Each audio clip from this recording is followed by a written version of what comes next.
Dream on. Spencer is a very special engine from the mainland.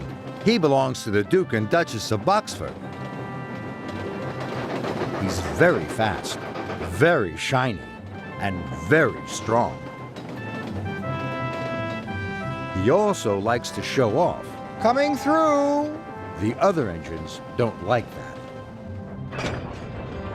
One day, Thomas was shunting freight cars at Knapford Yards. Sir Topham had arrived.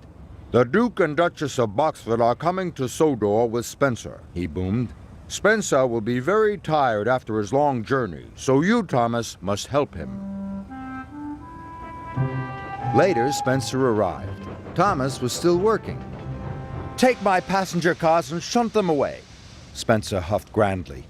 "I will when I've shunted these freight cars," tooted Thomas. But Spencer didn't like waiting. "I'm faster, shinier, and stronger than you, Thomas. You're just a little tank engine." This made Thomas cross.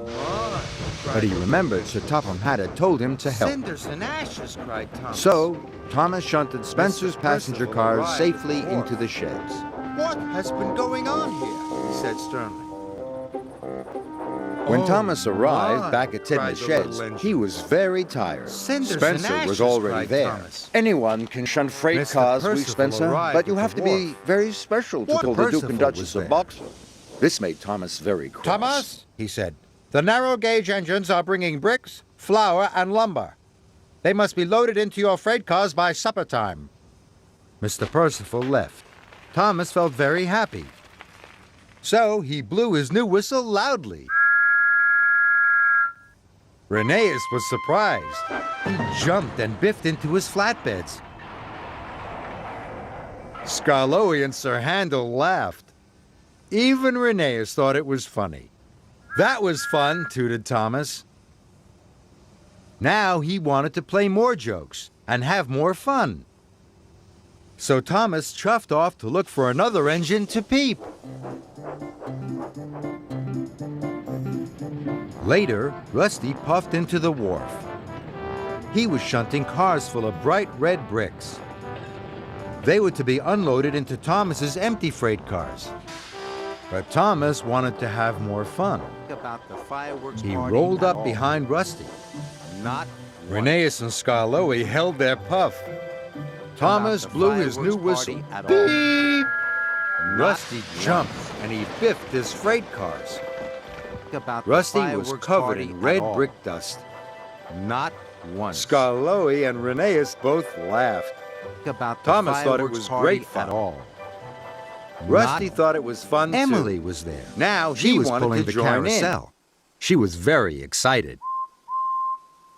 "The fireworks are going to start when it gets dark," she cried. Thomas wanted to be back in time to see the fireworks.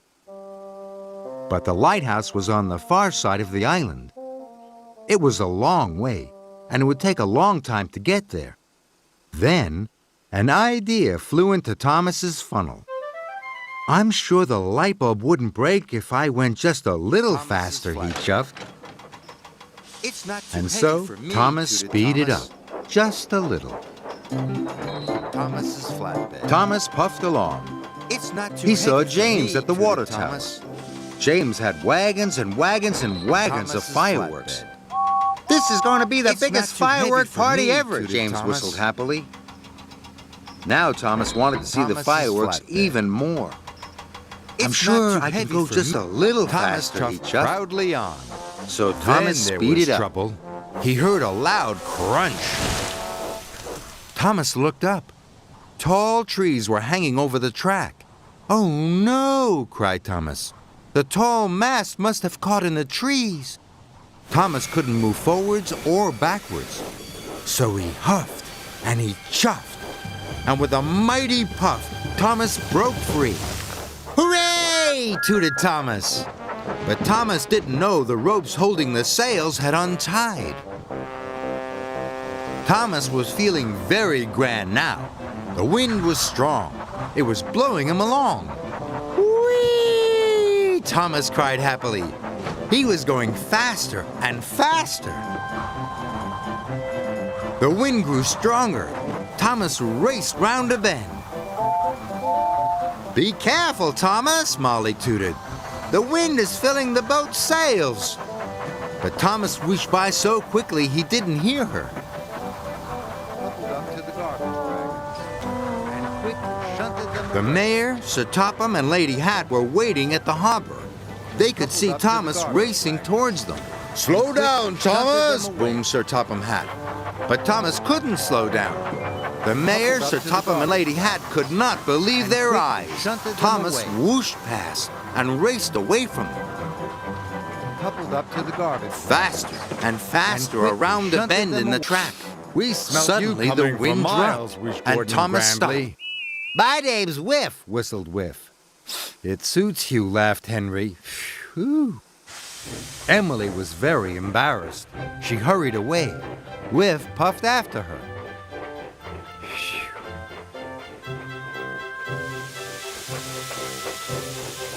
Up the line, Emily and Whiff passed more engines. When they saw Whiff, they all laughed too. Emily was tired of being teased. I must get away from Whiff, she huffed. Emily pumped her pistons. Wait for me, whistled Whiff.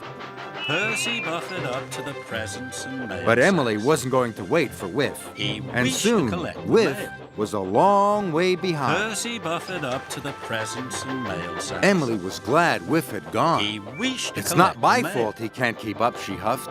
Percy buffered up to them and cheered. They were Later, very Emily pleased. had to wait for Elizabeth. Percy was having a wonderful time. He wished he could do it all over again.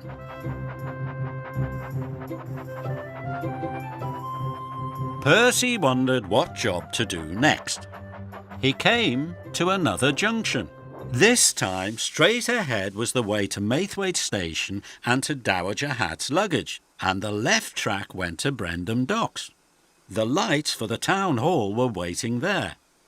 "Taking the luggage is an easy job," he said. "I can do that later."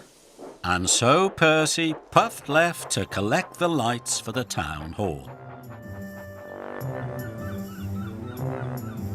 Percy collected the lights from the docks and he set off for the town hall. Percy pulled up outside the town hall. People on the platform smiled and waved. They were looking forward to seeing the town hall all lit up. Percy puffed along. He was feeling more and more excited. "Now I can take the children to the party," he peeped. "That's the best job of all." Percy came to the junction again. Dowager Hat's luggage was still waiting at Maithwaite. But Percy wasn't thinking about the luggage. He was thinking about the children. Thomas didn't like working with the diesel engine. Percy collected the children in no time at all. Thomas was at the coaling plant. Soon the children were singing and Percy was whistling. Everyone was having a glorious time. "Bust my buffers," said Thomas. "Everyone will smell this cheese for miles." Thomas saw Diesel waiting at a junction. "Oh no," moaned Thomas. "If Diesel smells how stinky I am, he'll tell everyone that I really am the stinkiest engine on Sodor. And I don't want everyone to think I'm stinky," he puffed. Thomas backed quickly along the track. "Thomas, stop!" the signalman called. "If you go that way, you'll be late." But Thomas had already gone. Thomas raced through the countryside. "No one will smell how stinky I am now," he chuffed. But then Thomas saw Harry waiting in the siding. "I shall take you there first." "Oh no, it's Harry," moaned Thomas. "I can't let him smell how stinky I am." "From here, I shall take you there first." So Thomas backed quickly away. "Pirate's Cove is not far from here. I shall take you there first." And left at the next junction. Pirates next, Thomas saw Bert. So this Thomas puffed over to Brendam Docks. He wanted to do a good job. Thomas arrived at the docks. He looked all around for someone famous. But all he could see was a lady with a notepad and a big box of biscuits. "Are you the famous storyteller?" Thomas asked. "I like to think so," said the lady. "You must be Thomas the Tank Engine. Will you please show me the sights of Sodor?" "Of course," tooted Thomas happily. So the famous storyteller hopped on to Thomas's footplate, and Thomas puffed away. But Thomas and Emily... "Pirates' Cove is not far from here. I shall take you there first," whistled Thomas. Pirates' Cove was full of caves and secret tunnels. Legend had it that pirates used to bury their treasure there. But Thomas "You could make up a jolly good story about pirate treasure," wished Thomas happily. Thomas was but on his way there. He began to make strange noises. Annie and Clarabelle knew something was wrong. "Something's wrong! Clangety-clong! Clangety-clong! Something's wrong!" But Thomas wasn't listening. He was too excited about collecting the choir. The school choir cheered when they saw Thomas. "All aboard!" chuffed Thomas cheerfully as he clangety-clonged into Knapford Station. "Who is making that nasty noise?" wished Emily. Emily saw it was Thomas. "Did you have your final inspection?" asked Emily. This made Thomas cross. "I'm fine," he huffed, and he steamed away with the choir on board. Thomas rattled even more. Clangety-clong, clangety-clong. Later, Thomas had to stop at a signal. He was feeling hot and bothered. Toby saw that something was wrong with Thomas. "Did you take on enough water at the fitter's yard?" This made Thomas cross. "There's nothing wrong with me." "I'm braver than I thought." Just then the signal changed, and he puffed Thomas puffed away. Thomas was rattling and steaming more and more. Clangety-clong, clangety-clong. "I'm braver than I thought," he wished. And further up the line, watched the farmers unload the sheep. Then Peter, Sam and Rheneas puffed back up the hill into the storm. They were being very brave. Skarloey felt bad. He wanted to help, but he was too scared. Peter, Sam and Rheneas worked very hard. They puffed up and down the hill, bringing sheep safely to the farmers.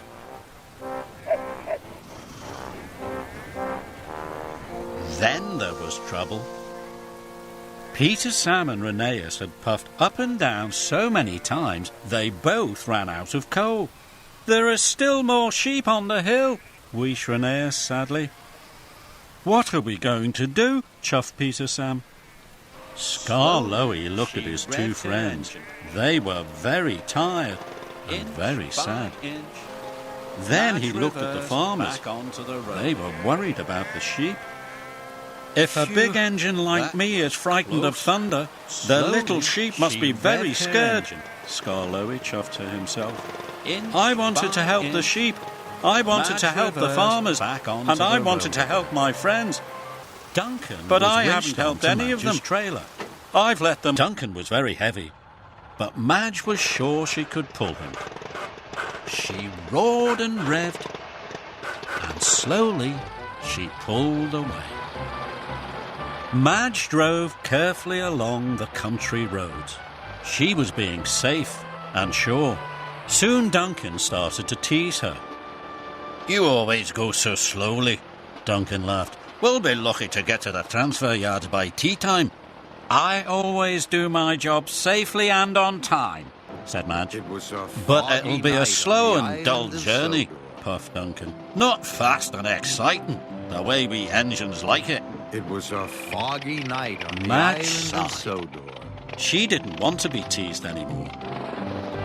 She turned up a It was narrow a mountain foggy road. night on the "Where island are we of going?" Sodor. Duncan chuffed. "I'll show you how much fun we have on the roads," It laughed was a Madge. foggy "Wait night on and the see." island of Sodor. Madge was still going whistled slowly. Thomas. There's Percy's spaceship. And he wheeshed down the hill.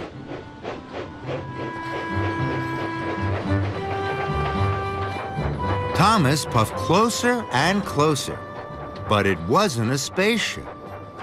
It was a circle of workmen's lights. The workmen were fixing some broken track. Thomas was very disappointed.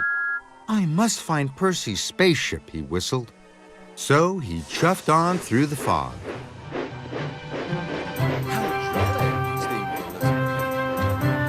On the platform was a brand new bright red phone. Then Thomas saw another flashing light. "Hooray!" he chuffed. "There's On the Percy's platform was a spaceship." brand new bright red phone. Thomas puffed closer and closer. Jolly, steamed Elizabeth. But it On the wasn't platform Percy's was a brand spaceship. new bright red It was the phone. lamp in the lighthouse flashing on and How off. jolly, steamed Bother, Elizabeth. puffed Thomas. On But he still wanted to find Percy's spaceship. Smoke and mirrors. It was the day of the children's midsummer party. Thomas was on his way to Brendam Docks. He was to meet Sir Topham Hatt and the Great Magician. The Great Magician was going to do a magic show at the party. Thomas was very excited. As he pulled into the docks, Sir Topham Hatt was waiting with the Great Magician. "At the end of the party, the Great Magician is going to do a big trick," boomed Sir Topham Hatt. "I call it the Grande Finale," said the Great Magician, "and I need some very special things for it." Thomas thought this was very exciting. "You, Thomas, will collect them," added Sir Topham Hatt. "And if you do your job well, you can be in the magic show." Thomas was really excited. He really wanted to be in the magic show. Sir Topham Hatt told Thomas to listen very carefully. "First, you must go to Maythwaite to pick up a blue box. Then you have to go to Marin Station to pick up a red carpet. And lastly, you have to go to Knapford to pick up a yellow sheet." But Thomas wasn't listening. He was dreaming about being in the magic show. You'll be the star of the show, James, twittered Thomas. "Can you remember all of that, Thomas?" asked Sir Topham Hatt. Wait to make a grand "Yes, day. sir," puffed Thomas. We And he got chuffed lots of away. festival, Pete Percy. Neither can I, wished Emily. When Thomas arrived at Maythwaite, Elizabeth was making a delivery. "I'm going to be in a magic show," tooted Thomas. "I've come to collect something for the grand finale." James buffered up. And he helped, even though he got covered in coal dust. Next, James found Percy in the quarry. Percy was struggling to pull the quarry cars. "I'm going to miss the festival," Percy sighed sadly. "No, you're not," puffed James, "because I'm going to help you." James buffered up, and he helped, even though he got covered in quarry dust.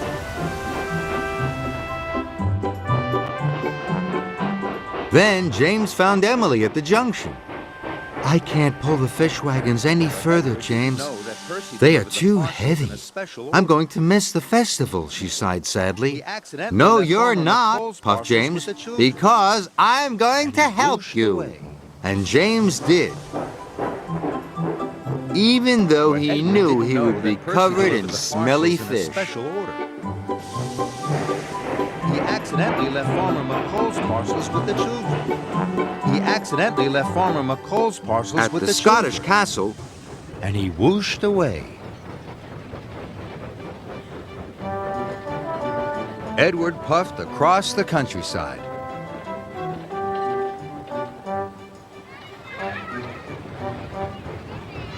Next, he delivered some parcels to the school.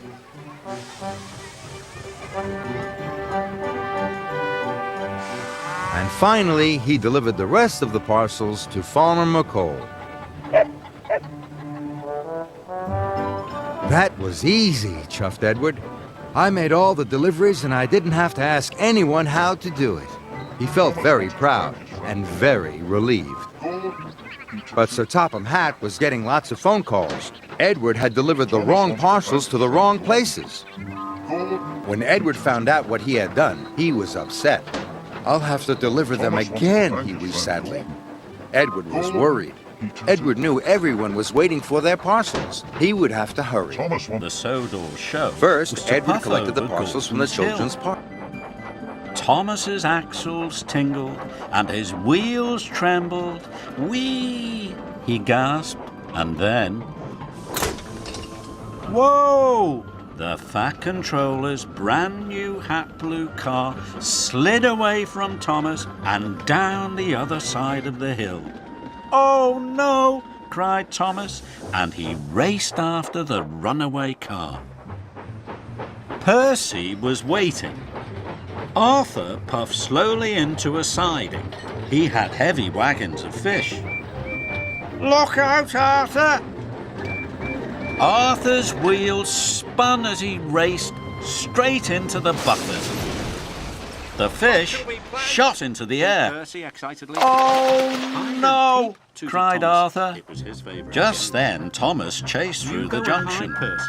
Sorry, Arthur, he gasped. I have to keep up with the runaway car. What shall we play?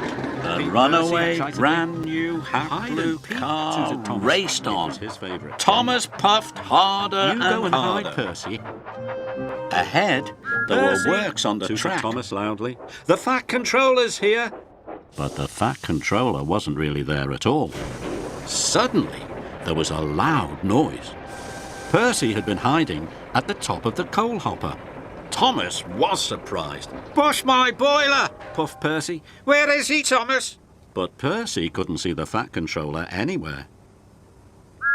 Found you, peeped Thomas cheekily. Percy saw that Thomas had tricked him again. That's not fair, he wished. I'm sorry, Thomas chuffed. Hide again. This time I won't trick you. So Percy puffed away to hide again. Thomas waited. Then he started to look for his friend. Thomas still couldn't find him, but he did find the dock manager. The dock manager was also looking for Percy and for Thomas. The ship is docked and Cranky is unloading the cargo. You must come and collect your deliveries, he told Thomas. Thomas peeped loudly for Percy. Percy, the ship has docked, he tooted. Percy heard Thomas, but he thought it was another trick, so Percy decided to stay hidden. Cinders and ashes, cried Thomas. Percy thinks I'm playing another trick. Percy would be in trouble if he didn't collect his cargo trucks. If only I hadn't tricked Percy before, tooted Thomas. He raced over Right to Cranky. across the Where's countryside. Percy? Cranky. So there are lots of signals. They help the engines to stay safe as they go about their work. All the engines have favorite jobs. Gordon loves pulling the express.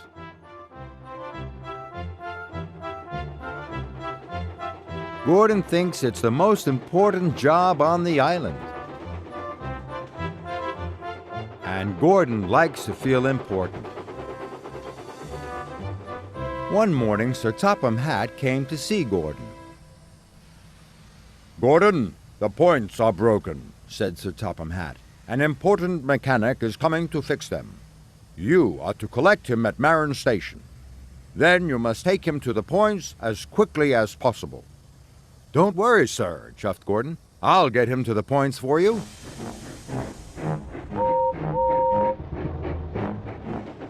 Gordon steamed to Marin. All the other engines were stuck. They couldn't go anywhere until the points were fixed. "Hurry up, Gordon!" They all had to wait as Gordon puffed grandly along the express line. Must find it. "I'm an important Must engine, find it. collecting an important passenger," he puffed proudly. Must Gordon find felt it. very grand. Must find Edward Shuffle.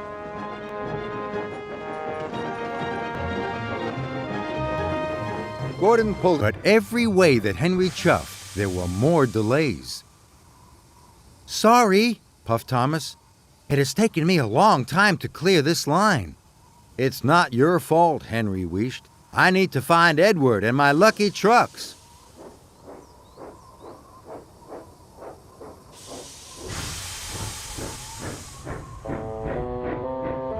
And Henry puffed sadly away. Henry couldn't find Edward anywhere. "I'll never see my lucky trucks again," he sighed. But when he puffed into the frosty forest, there was Edward with Henry's lucky trucks. "I found you," Henry chuffed excitedly. But he puffed too quickly. His wheels slid on the icy tracks, and he biffed right into his lucky trucks.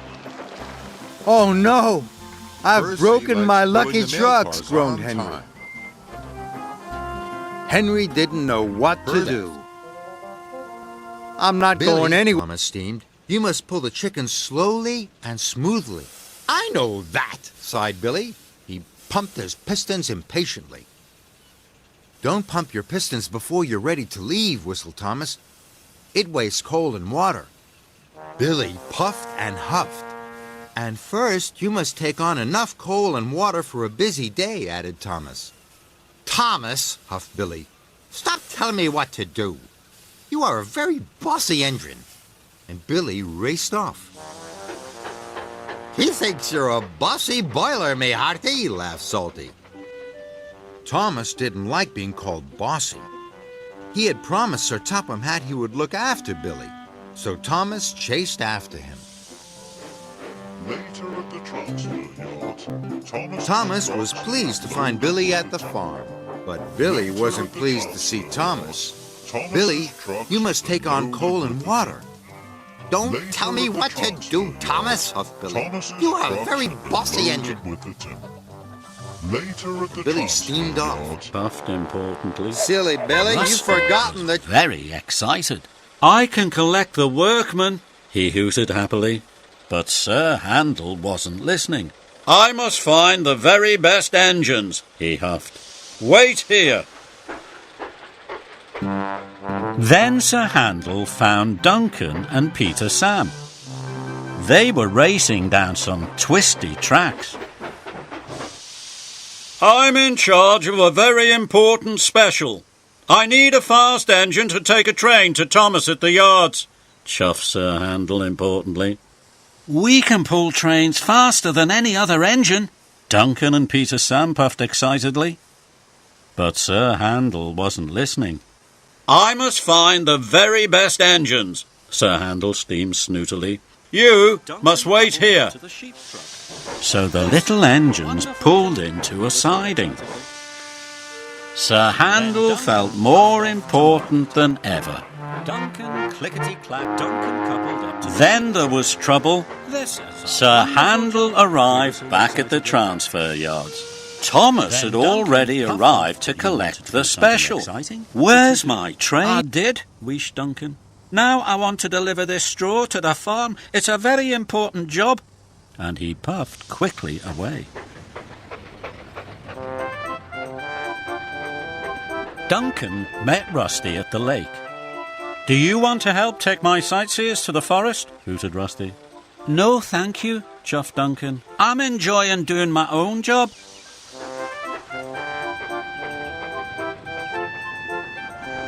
Skarloey was unloading the sheep at market.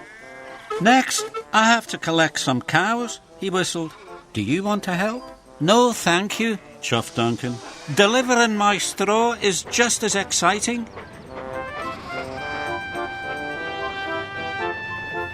When Duncan arrived at the farm, the farmer was pleased to see him.